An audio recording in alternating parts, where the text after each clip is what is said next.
Hola, ¿cómo están? Aquí les doy la bienvenida en este nuevo video. Sea que te interese el yoga en cualquiera de sus variantes o estilos, incluso el yoga chino, lo que se conoce como Neikun, Qigong, etc. O sea que no te interese el yoga, pero estés interesado en la meditación o bien en el desarrollo de las potencialidades de la conciencia. De cualquiera de esas maneras, este libro del cual vamos a hablar hoy te puede servir y te puede interesar mucho. Lo he escrito yo y a mí me sirvió y me sigue sirviendo, porque lo que uno mejor transmite, se dice, es lo que más uno necesita aprender, lo que a uno le apasiona porque está en plena batalla, en pleno camino, ¿no es cierto? Bueno, ese es el caso del libro El yoga de las setas mágicas, mitología y filosofía hindú en relación al uso sagrado de enteógenos. Vamos a tocar un poco los distintos capítulos o aspectos de este libro, de manera tal que, por más que no lo leas, este video intentará darte al menos una aproximación de ciertos saberes que tal vez te puedan llegar a servir en tu camino de autoexploración y redescubrimiento, ¿sí? Este libro lo publiqué el año pasado. He practicado yoga durante muchos años, pero yo me he formado particularmente en el yoga chino, que se conoce comúnmente como yoga chino.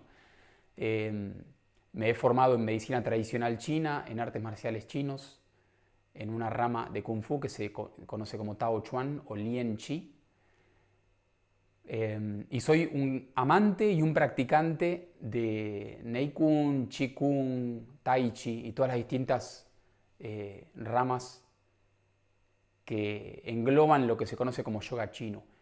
Pero como también soy un apasionado del yoga hindú y de su filosofía y demás, siempre he tratado de sondear las correlaciones estrechas que existen entre ambos sistemas. Indudablemente, si bien cada uno tiene una idiosincrasia muy particular, ¿no es cierto? Es indudable que obedecen a un mismo conocimiento y probablemente se enraicen ambas en una misma tradición ancestral. Eso te lo puede decir cualquiera que conozca profundamente sobre ambas tradiciones, ¿sí?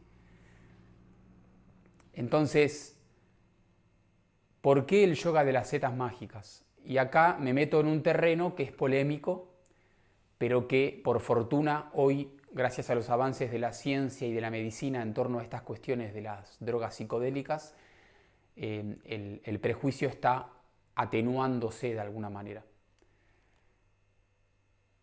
Te sorprendería, ya sea que practiques yoga o no, saber que los antiguos yogis de los primeros tiempos usaban hongos psicodélicos, usaban drogas naturales, usaban enteógenos en el contexto de su búsqueda. Esto es algo que se ha perdido hace más de un milenio en la India, tal vez 2 milenios aproximadamente, un poco menos de 2 milenios. He sondeado la historia y esto ha sucedido por diversas razones, muy vinculados también a la invasión persa. Luego, posteriormente, cuando sucede la ocupación británica con todo lo que es la influencia judeocristiana. Pero lo importante es entender que en el fondo de los tiempos, dentro de lo que es la raza drávida, los ancestros de los primeros yogis consumían enteógenos con un propósito bien definido. A tal punto que, por ejemplo, varios investigadores han sostenido la hipótesis de que el dios Shiva es el dios hongo psilocibe. Es algo muy interesante que tal vez ahora por ahí profundicemos un poquito. De cualquier manera, en lo histórico, es importante que entiendas que lo que nosotros conocemos como antigua India fue el resultado del sincretismo de dos grandes civilizaciones, podríamos decir. Una es la de los pueblos indoeuropeos que venían del oeste, los arios, los aria, que significa hombre noble, persona noble. Ellos se llamaban a sí mismos ario. Estos pueblos indoeuropeos que venían migrando hacia el este, más o menos en torno al 1500 a.C., comienzan de a poquito a invadir desde el norte, desde el noroeste de la India, comienzan a invadir la península de la India, ¿sí? Ahora, ¿existían pobladores nativos, autóctonos de la India? Sí, la famosa civilización del Valle del Indo.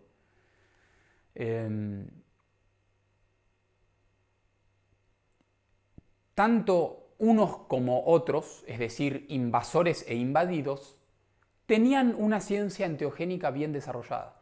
Los pueblos indoeuropeos traían dentro de su panteón al dios Soma, y el dios Soma es tanto un dios como una planta sagrada, algunos incluso dicen un hongo sagrado por sus colores, por sus alusiones, por sus atributos, más bien da a entender un hongo. Y también es una bebida, que antiguamente las bebidas embriagantes solían ser preparados, brebajes, lo que los griegos llamaban fármacon, es decir, un compuesto, un secreto botánico con varios ingredientes. Entonces el soma, el ritual del soma, era la bebida sagrada que te hacía comulgar con los dioses y tener visión divina y nacer a la inmortalidad. La cuestión es que esto era bien típico de la religión de los indoeuropeos que venían invadiendo territorios y avanzando en sus migraciones. Esta es la famosa religión védica, o por lo menos la religión védica de la India hunde sus raíces en la religión de los arios. Esto cualquier historiador lo sabe. Entonces, ya desde los orígenes más remotos de la India, tenemos un fuerte conocimiento enteogénico.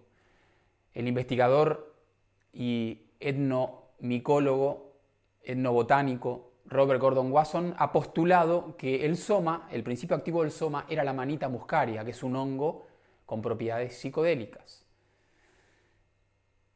Su hipótesis está perfectamente desglosada y analizada punto por punto en el libro.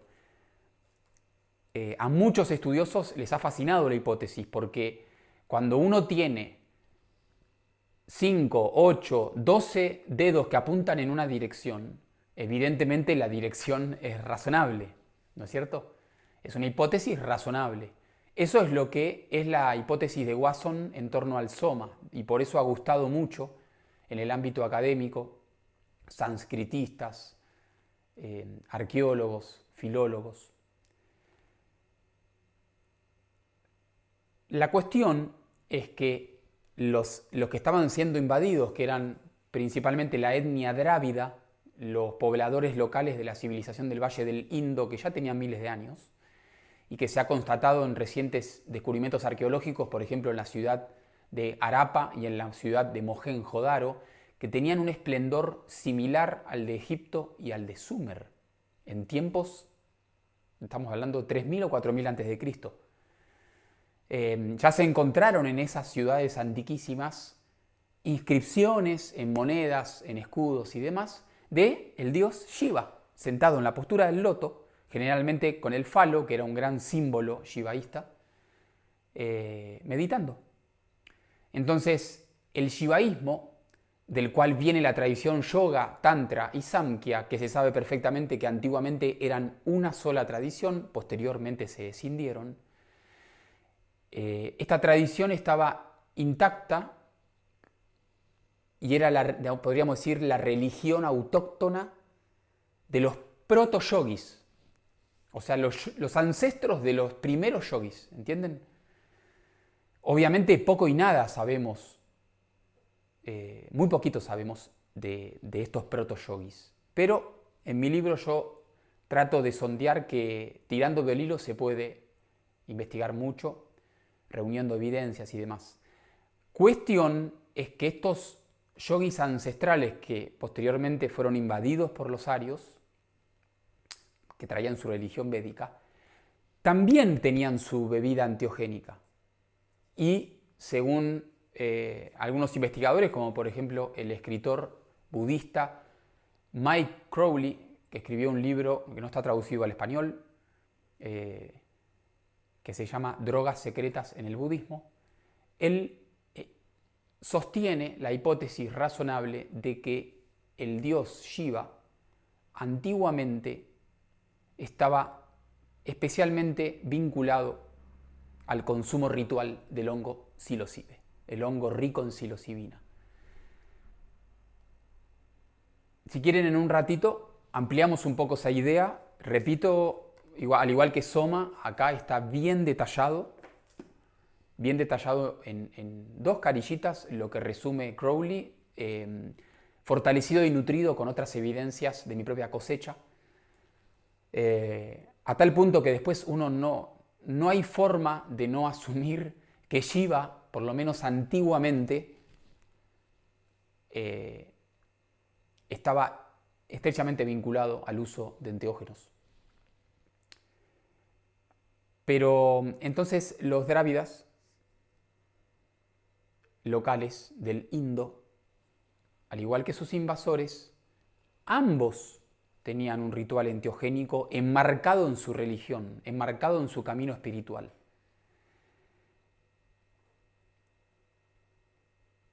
No está de más decir que esto se observa en todas las formas de espiritualidad de los tiempos, sobre todo desde el 500 a.C. para atrás, hacia los orígenes misteriosos de nuestras civilizaciones.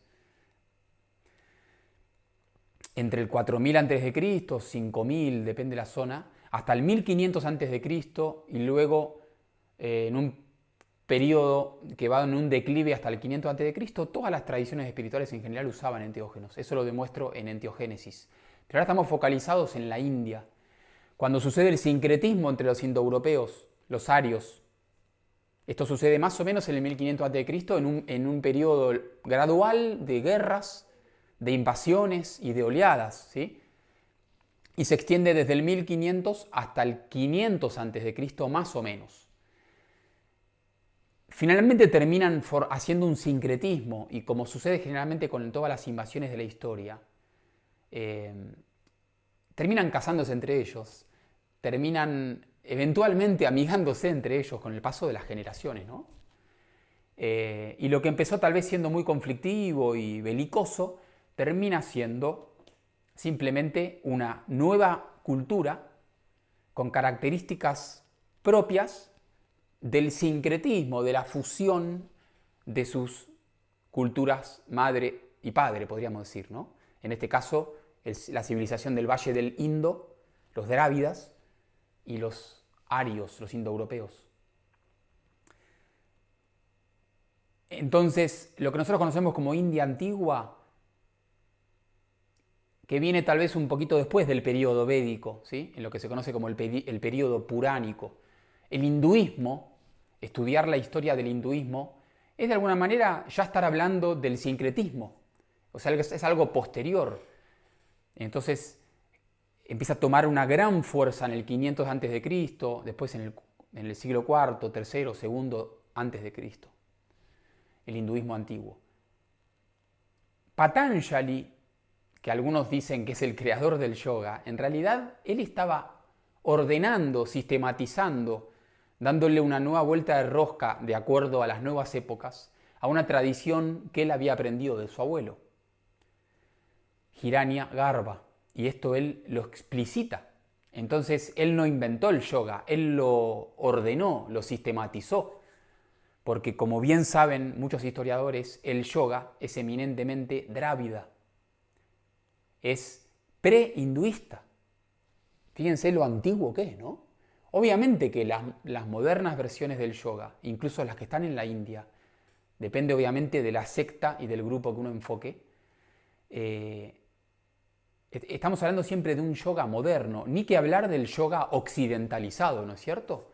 Que también ha asimilado muchos elementos de las tradiciones espirituales más modernas, del cristianismo. ¿Entienden? Entonces, es diferente el yoga. Y una de esas grandes diferencias es que el yoga ancestral usaba hongos psicodélicos. Muy probablemente los hongos ricos en psilocina y psilocibina, que crecen abundantemente en la India, en las regiones montañosas de la India. Bueno, entonces, esa es la gran diferencia. Y como tenemos miles de años en la India de una supresión de este aspecto del yoga antiogénico, hoy hay como un rechazo cultural, hay un gran prejuicio y hay una gran negación unido a ignorancia, ¿no? Un desconocimiento de las potencialidades del enteógeno. Los antiguos yogis conocían esas potencialidades y las usaban. Como les decía, Patanjali había recibido la tradición, producto de este sincretismo, del soma de los arios y del hongo psilocibe shivaísta de los drávidas, la había recibido de su abuelo. Su madre, la madre de Patanjali, era una devota del dios Shiva, justamente. Estamos hablando de una época en donde todavía no había sucedido la fractura y la supresión de los enteógenos en la tradición. Hay un historiador que se llama Alain Danielou, que ya falleció, francés, que de hecho ha vivido muchos años en la India siendo discípulo de maestros de la secta shivaísta, sobre todo del sur y del este de la India. Y él afirma que hoy es una tradición oculta, porque durante milenios tal vez se les ha obligado a ocultarla, bajo riesgo de ser suprimida su religión, su culto, incluso de ser asesinados. Sobre todo tras la invasión, por ejemplo, del Islam en la India. Entonces, Danielou, por ejemplo, afirma que en esas tradiciones shivaístas el uso del hongo psicodélico ritual se observa como mínimo una vez al año. Y es un secreto que se transmite de padre a hijo y que está muy mal visto ser divulgado. Entonces fíjense cómo una tradición que antes existió abundantemente por motivos históricos que atañen a un transcurso de siglos y siglos y se van apilando influencias contaminantes, podríamos decir, que terminan fortaleciendo esa supresión, ese divorcio. Entonces no sé ustedes, pero a mí me resultó muy interesante ver, porque si nosotros le debemos la tradición yoga a estos primeros ancestros, ¿no deberíamos atender al uso ritual sagrado que hacían de los enteógenos? Evidentemente algo sabían. Son ellos los fundadores de su disciplina, llamada hoy yoga, ¿no es cierto?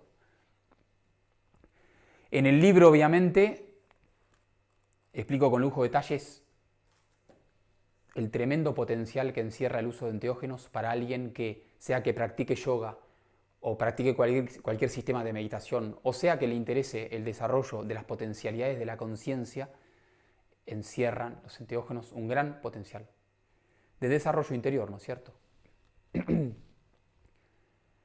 Volviendo a Patanjali, él, para colmo, en uno de sus textos más importantes, que es el Yoga Sutra, en el capítulo 4 comienza diciendo que existen 5 grandes medios para la obtención de logros yógicos. Los enumera y uno de ellos es ausadi. Ausadi en sánscrito significa droga, elixir, preparado. Algunos también lo traducen como hierbas, pero créanme, alguien que se dedica al estudio de la transmutación de la conciencia rumbo a su esplendor potencial, al yug, a la unión con la conciencia cósmica, créanme que no va a estar hablando de tecitos de boldo, menta o tilo. No, su foco es el trabajo sobre la conciencia. Y los enteógenos actúan sobre la conciencia de una manera tremenda, poco comprendida y muy acuciada y radical. Los antiguos esto lo sabían y lo usaban. Se observa lo mismo en el chamanismo de América, ¿no es cierto? Esto evidentemente fue un conocimiento común a todas las tradiciones espirituales de la antigüedad.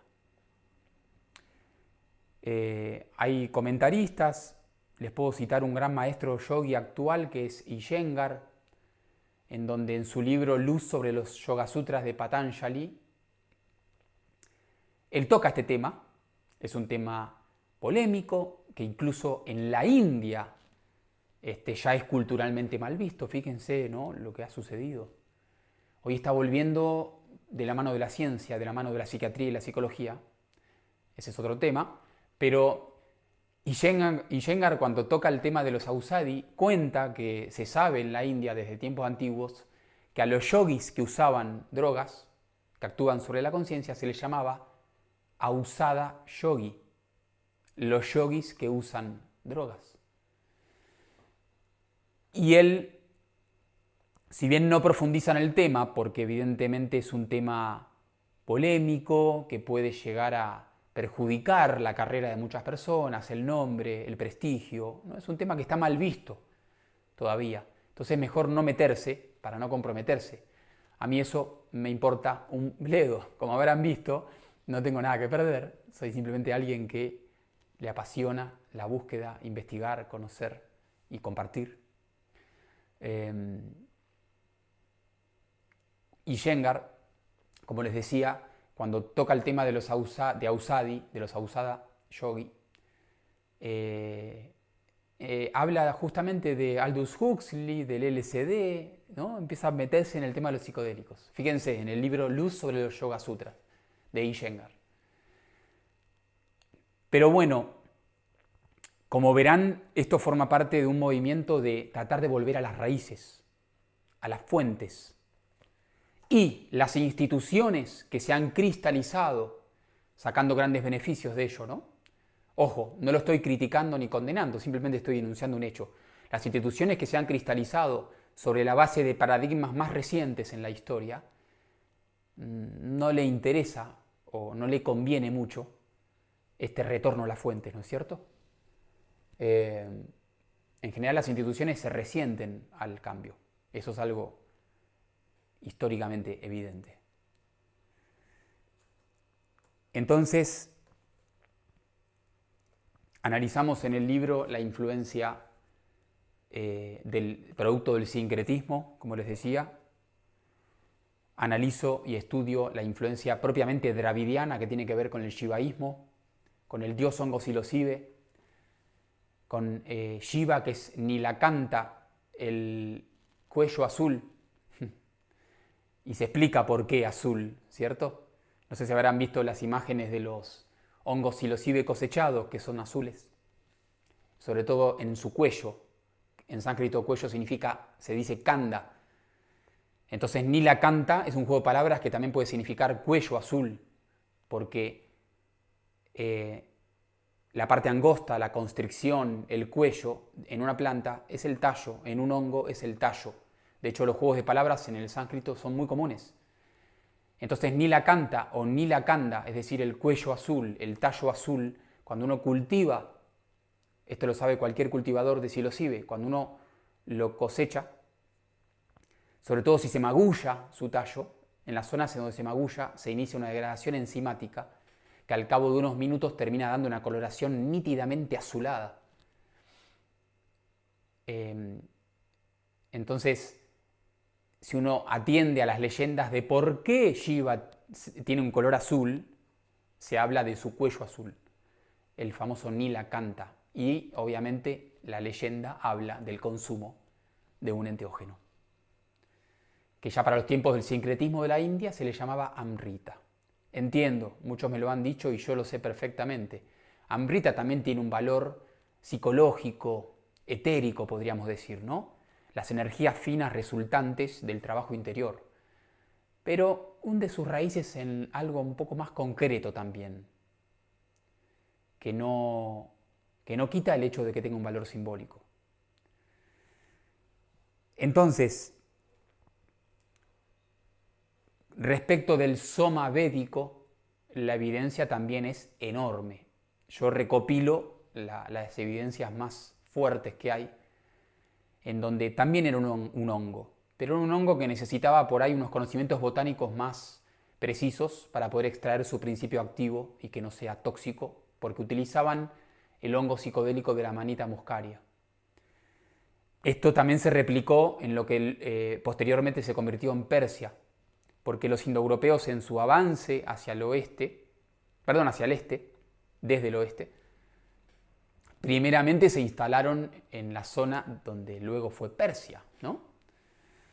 El actual Irán. Y ahí tenemos la misma religión védica, solo que el dios Soma es el dios Jaoma, pero bueno, como cualquier estudioso sabe, es el mismo dios, tiene los mismos colores, los mismos atributos, el mismo todo. El mismo ritual, es también una planta sagrada, un hongo, y es también una bebida. De hecho, en la religión de los tiempos anteriores a la antigua Persia, bebían la bebida sagrada de los dioses, que era el Jaoma. Entonces, la India se benefició del sincretismo de estas dos grandes tradiciones espirituales. De ahí surge el hinduismo, con todas sus increíbles filosofías y con sus increíbles prácticas. El yoga es mucho más antiguo, y el proceso de ir suprimiendo el enteógeno al punto después de negarlo, incluso de oponerse rotundamente a él, es un proceso comparativamente reciente en la historia de la religión de la India. No obstante, nosotros cargamos con el peso de muchos siglos, incluso más de un milenio, del divorcio de la tradición espiritual de la India de los enteógenos. ¿No te interesa saber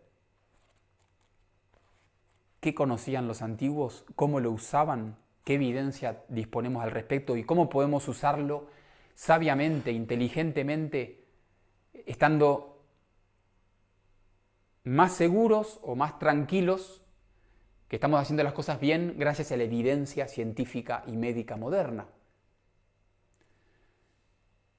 A mí me interesó y me sigue interesando, por eso, bueno, quería contarles un poquito. Hay mucho para hablar, seguramente sigamos hablando, pero quería darles a conocer esta obra que publiqué el año pasado, El yoga de las setas mágicas, porque se evidencia que estamos en este siglo XXI en unos tiempos en donde estamos recobrando poderosísimas tradiciones ancestrales, que son incluso previas a la conformación de nuestras instituciones modernas, volviendo a las raíces, volviendo a la fuente. Muchas gracias por haber visto el video. No te olvides de suscribirte si te interesa seguir atendiendo estos contenidos, y darle me gusta al video, es algo que ayuda a la difusión. Muchísimas gracias y nos vemos la próxima.